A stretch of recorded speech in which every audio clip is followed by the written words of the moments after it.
Äijä, ymmärrät sä, että sä tuhoat ilmastoa tuolla sun hampparilla? Kuin niin? No, suomalaiset syö liikaa lihaa ja se on ilmaston kannalta tosi huono juttu ja moraalisesti väärin. Esim. Mä ite en syö lihaa. Tää donitsi, mitä mä tässä syön, niin tää on vegaaninen. Äijä, eikö toi ihan kauheet moraalista poseeraamista? Miten niin? Mitäs meinaat? No, me eletään aika oudossa jälkikapitalistisessa maailmassa, jossa moraliteetin määrittää ton donitsen popsiminen ja kulutuskäyttäytyminen. Ja mieti sillä, että ennen niinku meidän arvot, aikeet ja teot määritti meidän moraliteetin. Nykyään se on kyllä teot, mutta aika perversissä muodossa, että se on vaan niinku kulutusmuodossa. Mut eikö se olisi vaan hyvä, jos me saatais muutettua meidän kulutusta? Koska kuten sanottu, niin suomalaiset syö liikaa lihaa. Me ajetaan liikaa autolla ja me lennetään liikaa. Niin jos me saatais muutettua meidän kulutusta kestävämpään suuntaan, niin se olisi vaan hyvä juttu. Ja samalla me saatais myös jengiä pois ilmastoahdistuksesta, kun ne vois oikeasti konkreettisesti tehdä jotain asialle. Joo, mutta ei se ole niin yksinkertaista. Tai kun kulutus nykyään linkittyy aika paljon meidän identiteettiin. Ja mikä on identiteetti? Se on tää valtava tarina meistä itsestämme, joka yhdistää yhteen narratiiviin kaikki meidän elämän irralliset kokemukset, jotta me ei hukuttaisi tähän sekavaan maailmaan.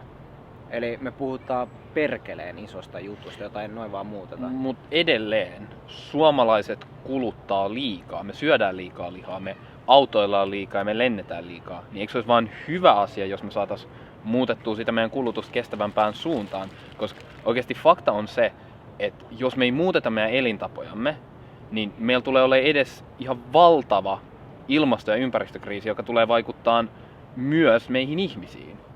Joo, mutta ei kulutus vaan muutu tällä sormiin napauttamalla. Tai sen pitää mahtua siihen olemassa olevaa tarinaa itsestään tai aiheuttaa sille mahdollisimman vähän paineita. Koska jos identiteetin pystyisi murskaamaan yössä, niin me herättäisiin joka aamu johonkin eksistentiaaliseen kriisiin. Tai ihmisellä pitää olla itselleen hyvät syyt, siis itselleen hyvät syyt muuttaa sitä omaa kuluttamista. Tämä tarina ei vaan hajoa käsiin.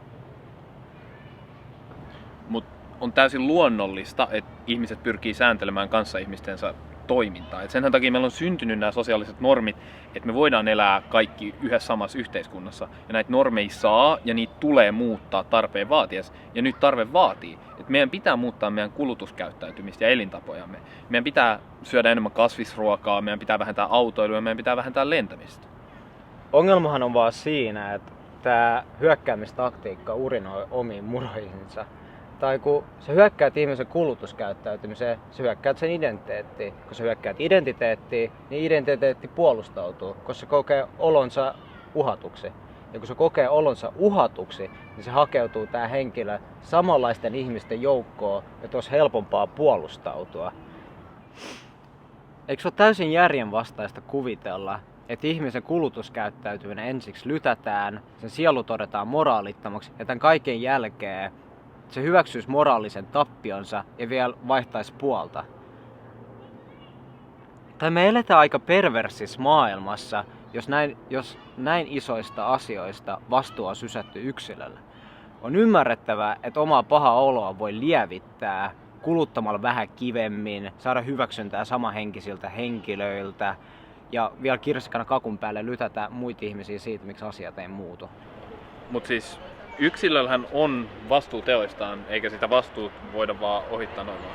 Jos me otetaan esimerkiksi tää sun hamppari, niin ei sillä yhdellä hampurilaisella ole mitenkään merkittävää vaikutusta ilmastolle. Mutta jos kaikki suomalaiset vaihtaisi niiden hampurilaiset vegaanisen vaihtoehtoon, mikä olisi todella helppoa, niin kansakunnan päästöt laskisi merkittävästi. Ja itse asiassa tää on jo tapahtumassa. Siis viime vuonnahan suomalaisten lihankulutus lähti ekaa kertaa laskuun. Ja tällaisia trendejä, mitkä on hyviä trendejä, niin niitä pitää tukea myös valtion tasolta. Et me vaikka verotetaan lihaa yhä enemmän. Joo, no rakenteet pitää muuttaa, mutta kysymyshän on siitä, että miten me niitä muutetaan. Tai hyvä rakennemuutos seuraa solidaarisesta yhteiskunnallisesta keskustelusta. Tai oikea viherteko ei ole sitä, että me mollataan lihansyöjiä julkisesti ja kiusataan niitä. Oikea viherteko, joka saisi oikeasti aikaan muutosta, olisi sitä, että me hypätään niiden saappaisiin, kellä tämä muutos on kaikista vaikeinta, ja mietitään, että miten me saadaan poistettua erilaisia esteitä ja tarjottua erilaisia porkkanoita, jotta me saadaan niiden kulutuskäyttäytyminen muuttumaan. Joo, siis solidaarisuus on tärkeää, mutta me ei oikeasti voida kuvitella, että tämä muutos, mikä me tarvitaan, syntyy ihan täysin kivuttomasti. Jos me esimerkiksi vaikka mietitään turvetta, niin valtio tukee sitä 180 miljoonalla eurolla vuosittain, ja se on saastuttavampaa kuin kivihiili. Jos valtio lopettaisi sen verotuen ja me siirryttäisiin käyttämään turpeen sijaan uusiutuvia energialähteitä, niin okei, joo, me menetettäisiin maaseutukunnilta muutama työpaikka, mutta ne päästövähennykset, mitä me saatais, niin ne olisi todellakin sen arvoisia. Joo, no mutta eihän kyse ole siitä, että me ei voida päästä eroon haitallisesta tuotannosta, vaan kyse on ihmisten työpaikoista. Tai ei me voida vaan ottaa jengiltä pois niiden työpaikat ilman, että me tarjotaan jotain tilalle. Eli me voitaisiin esimerkiksi investoida viherteknologiaa sillä alueella, mistä on lähtenyt joku tehdas. Tai kun mä en pysty ymmärtämään, että miksi me ammutaan vaan itteemme jalkaa, tuhotaan meidän kilpailukykyä ja häädetään viimeisetkin teollisuustyöpaikat Suomesta. Tai pahimmassa tapauksessa niin ilmakehä edelleen saastuu ja Suomesta lähtee verotulot ja työpaikat.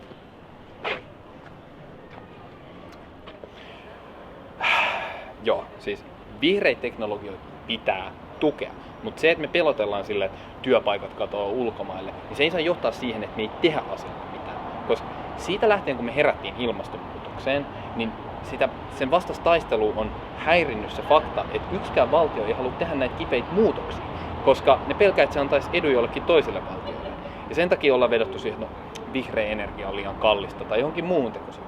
Nyt me tiedetään, mitä meidän pitää tehdä, me tiedetään, miten me voidaan vähentää päästöjä, me tiedetään, miten me voidaan yhteiskuntina siirtyä kohti niin kuin kestävää kulutusta ja kestävää tuotantoa. Ja nyt oikeasti mitä me tarvitaan on poliittista tahtoa päätöksenteossa, jotta me voidaan saada konkreettista muutosta aikaan.